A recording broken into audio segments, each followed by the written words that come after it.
हर घर में एक न एक मंथरा, हमारे यहाँ नहीं, फिर वही बात है, फिर कह रही हूँ अपने यहाँ नहीं है, ये बीच में बोलो कि होती है, हमारे यहाँ नहीं है, और ये कैमरे की तरफ देख के बोलो कि होती है, लेकिन हम आपके बारे में बात नहीं कर रहे हैं, ठीक है। हर घर में एक मंथरा। अब मंथरा का मतलब ये नहीं है कि कोई वो ऐसे ऐसे आप ऐसा कोई सोच लो तो फिर वो गलत अर्थ हो जाए।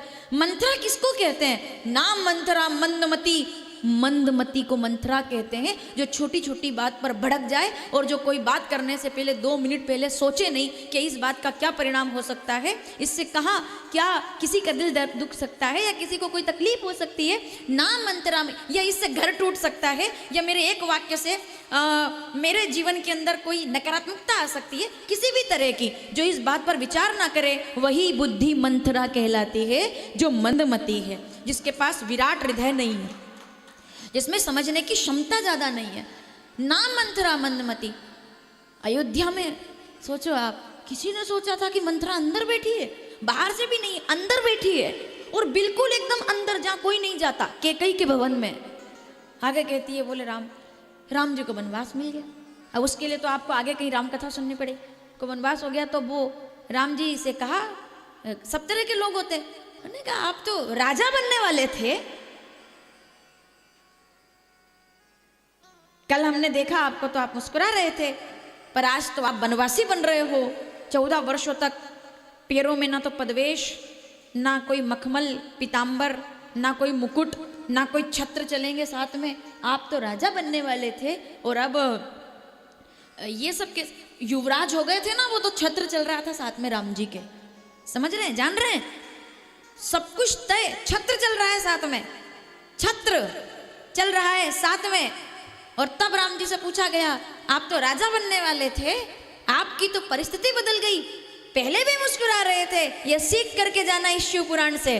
क्यों राम जी इष्ट हैं भोलेनाथ के, कि जिनका नाम कह करके, जिनके नाम के आधार पर जासु नाम शंकर बल काशी, देई सबई सद गति अविनाशी। रामचरितमानस बालकांड 9वां दोहा 2री चौपाई, कि जासु नाम सुमिरत कैलाशी, जिसको सुनकर के शंकर जी और जिस नाम का जप करते हैं और सबको भक्ति दे देते हैं, वो नाम कितना धन्य होगा। वो क्यों राम जी की इतनी वंदना करते हैं? तो वो कहते हैं राम जी का चित्र देख करके मैंने उनको अपना इष्ट नहीं माना, उनका चरित्र पूजा के योग्य है, वो इष्ट क्यों है, सुनिएगा। तो राम जी से किसी ने ऐसे ही मजाक कर दिया, बोले कल तो आप छत्र के नीचे चल रहे थे तब भी मुस्कुरा रहे थे, आज आप वनवासी बनकर जा रहे हो तब भी मुस्कुरा रहे हो, ये हंसी अंदर से है या केवल बाहर से है? जवाब सुनिएगा राम जी का। बोले क्या बात करते हैं? बोले ये बात करते हैं कि आपकी तो परिस्थिति बदल गई। तो राम जी कहते हैं परिस्थिति बदली है, मनस्थिति नहीं बदली है। मैं अपनी मनस्थिति पर चलता हूँ, मैंने अपनी मनस्थिति में राजी हूँ उसी में जिसमें तेरी रजा है।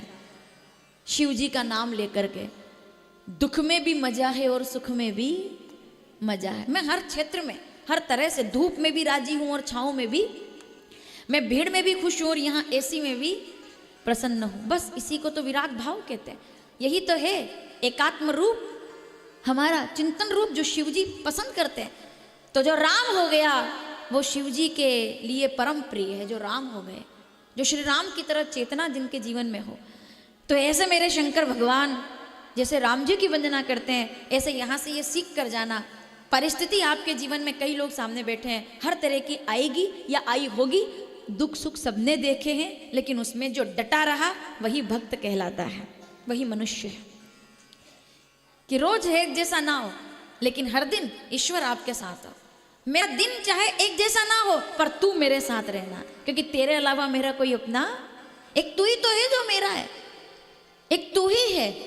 मैं कहीं एक बहुत पहले एक दृष्टांत मैंने पढ़ा था, देखिए मैं कोशिश करती हूँ सुनाने के लिए। एक बहुत बड़ा भगत था भगवान का, शंकर जी का बहुत बड़ा भगत। अब सुनिएगा, तो उसने ईश्वर से जो मांगा सब मिला। बड़ा मकान, बड़ी दुकान, कॉम्प्लेक्स से लेकर के हर तरह की कार उसके पास।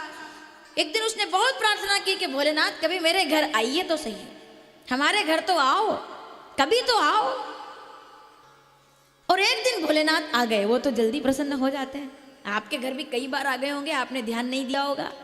कभी बाबा के रूप में, कभी गाय के रूप में, कभी नंदी के रूप में दरवाजे पर, कभी पक्षी के रूप में, कभी कबूतर के रूप में। ये तो ईश्वर जीवंश विनाशी आए होंगे। तो इसलिए हमारे यहाँ कहते हैं सबके अंदर राम को देखो, भगवान को देखो। तो आ गए भोलेनाथ, दरवाजे पर खड़े हो गए। अब जैसे इसको पता चला मेरे इष्ट आए हैं, आरती की थाली लेकर के दौड़ा, भोलेनाथ आ गए, भोलेनाथ आ गए। शंकर जी ने कहा भाई ये मकान, ये किसका मकान है? तो तुरंत तो उसने जवाब दिया, बोले प्रभु जी आपका तो है।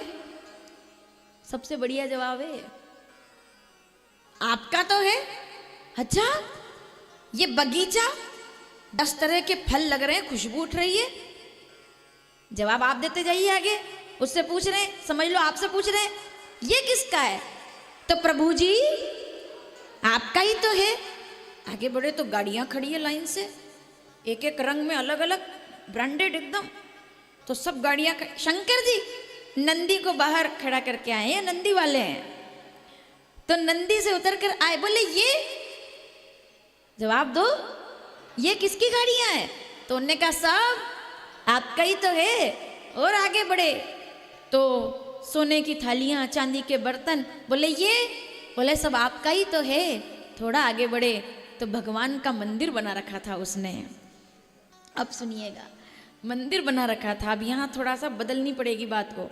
अब जैसे मंदिर के अंदर भोलेनाथ ने प्रवेश किया तो बड़ा सुंदर शिवलिंग, सुंदर शिवलिंग वहाँ सामने विराजमान है। शंकर जी ने पूछा, बोले ये किसका है? तो वो अब कहते हैं क्षमा कीजिएगा, बस यही एक मेरा है, बाकी सब आपका है। इस पे आपका अधिकार नहीं है। एक यही मेरा है बस, बाकी सब तेरा, तुझको क्या लागे। अब यहां देखिए, हम तो उल्टा करते हैं, ये मेरा है, ये मेरा। मंदिर भगवान का है, पलट दो इसको। घर भगवान का है, गाड़ी भगवान की है, विश्वास करके देखो आप।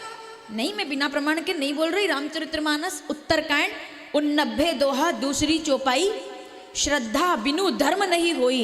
एक बार विश्वास रख के देखो, हर काम आपका भगवान करेगा। जो इंसान स्वयं अपने लिए कुछ नहीं करता, उसके लिए भगवान, अगर वो अपने कोई आपको बुरा बोल रहा है और आप बदले में नहीं बुरा बोल रहे, भगवान को जवाब देने दो, क्योंकि वो जवाब बहुत अच्छे तरह से देना जानता है। आप उसकी तरफ थोड़ा विश्वास रखो अपना, क्योंकि श्रद्धा बिनु धर्म, शिव पुराण कहती है जो विश्वास रखेगा मैं उसे तारूंगा। शिव जी कहते हैं कि घर किसका? आपका। भगत कहता है गाड़ी घोड़े प्रॉपर्टी सब आपकी, और बोले जो मंदिर में शिवलिंग है वो, बोले वो मेरा है, वो मैं, वो ये नहीं कहता कि आपका, वरना ले जाएंगे आप। एक यही तो संपत्ति है मेरी जो मेरे काम आएगी आखिर में। बस इतनी सी भाव हमारा जाग जाए, यही श्री शिव महापुराण। इसी एक भाव ने चंचुला का उद्धार कर दिया था।